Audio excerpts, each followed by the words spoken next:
Welcome to The Explainer. Today we're going on a bit of a detective hunt. We're going to follow the trail of one of sociology's greats to track down this invisible force, the thing that holds our societies together. All right, so let's just jump right in.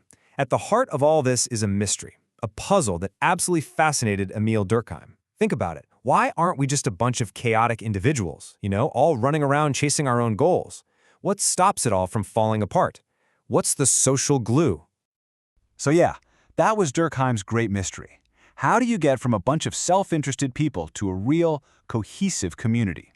He was convinced that if he could just crack that nut, if he could find that social glue, he could build a real, actual science of morality. And just like any good detective, Durkheim didn't start from scratch. He went back to the old case files, right? He reviewed the evidence that was already there. And while he found some interesting leads, he knew something big, a crucial piece of the puzzle, was still missing. He looked at guys like Auguste Comte, who had just big vision for a science of society, and Herbert Spencer, who was all about the data. But it just wasn't enough. Their theories felt incomplete. But then he comes across the historian Fustel de Coulanges, and this is a game changer. Fustel argued that way back in ancient societies, religion, the religious idea, that was the inspiring breath and organizer of society.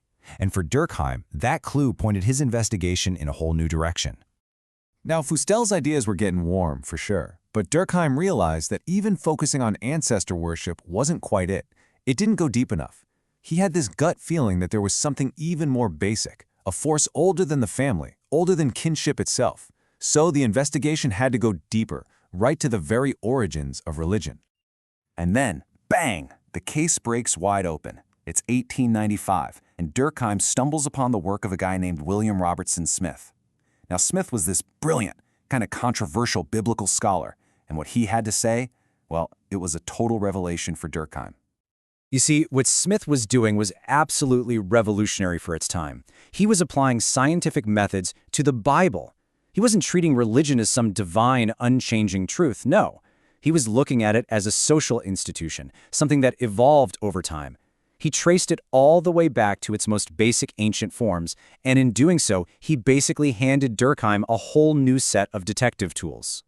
And one of these new tools was something called totemism. Smith, building on the work of John McLennan, argued that this was probably the earliest form of religion. It's basically the idea that a group, a clan, identifies with some sacred symbol from nature, like an eagle or a bear or a plant. And this is where we get to Smith's really radical idea. He said the whole point of religion, its primary function is social. It's not about saving your individual soul. It's about building solidarity. It's about bringing the community together through these shared rituals that everyone has to participate in. And for Durkheim, this was it. This was his eureka moment. Okay, so Durkheim has his new theory, his blueprint thanks to Smith, but a theory is just a theory, right? He needed to test it on a real-world case. He had to find a society where religion existed in what he believed was its most basic, its most elementary form. And he found what he was looking for in the recently documented rituals of the R&T people of Central Australia.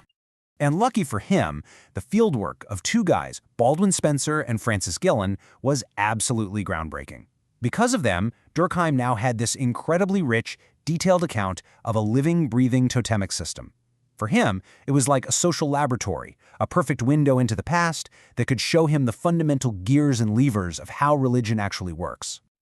So as he's digging into all this data, Durkheim notices something huge. He sees that the entire religious world is built on one simple absolute division, the separation of everything into two distinct realms. You have the sacred and you have the profane. And this is key. It's not about good versus evil. It's more structural. It's about the special versus the everyday. And then he figures out what the engine is, the thing that creates the sacred. He called it collective effervescence. Picture it. You're in an intense group ceremony, a ritual. The energy of the crowd builds and builds. It's like this emotional electricity in the air. And everyone there feels swept up by this powerful force that feels like it's coming from outside of them, a power that's way bigger than any one individual. So rituals, then, are like the machinery that manages all this sacred energy. First, you've got what he called negative rites. Think of them as taboos. They're like a big wall that keeps the sacred separate from the everyday. Then you have the positive rites. These are the big parties, the celebrations, where all that collective effervescence gets generated. And finally, there are the picular rites, the rituals for mourning. Because even in sadness, when the group comes together to share that grief, it powerfully reaffirms its own bonds. It proves that the community is stronger than the loss of any one person. So there you have it. After looking at all the evidence, from ancient history all the way to the Australian outback, Durkheim was finally ready to deliver his verdict. And it was a stunner. He had finally cracked the case. He'd found the social glue. And here's the big reveal. That awesome external force that people feel during those rituals, that power they call God or manna or some other sacred name, Durkheim says it's nothing other than the moral power of their own society. God is just the group's collective energy, but it's been made to feel like a real, objective thing. Or, to use his term, it's been reified. And this is where it all clicks together so brilliantly. The totem, that sacred symbol, say the kangaroo, it's basically interchangeable with the clan itself. So when the clan gathers together to worship the kangaroo, what are they really worshiping? They're worshiping themselves. They just don't realize it. It's the society unconsciously worshiping its own collective power, reaffirming its unity, its own moral authority. So in the end, Durkheim's detective work leads him to this incredibly radical conclusion. He says religion is the source code for our entire collective life. Think about it.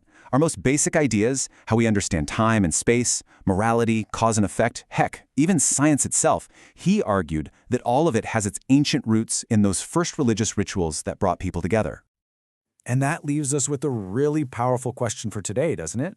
If society is the source of the sacred, what happens when that shared sense of society starts to get weak? In our modern, more individualistic world, where do we find those moments of collective effervescence? Is it in the roar of a sports stadium, the pride of a nation, maybe even the intense culture of a company you work for? Durkheim's central theory is still challenging us to look for the sacred in new places, and to ask the really big question, what is it that holds us together today?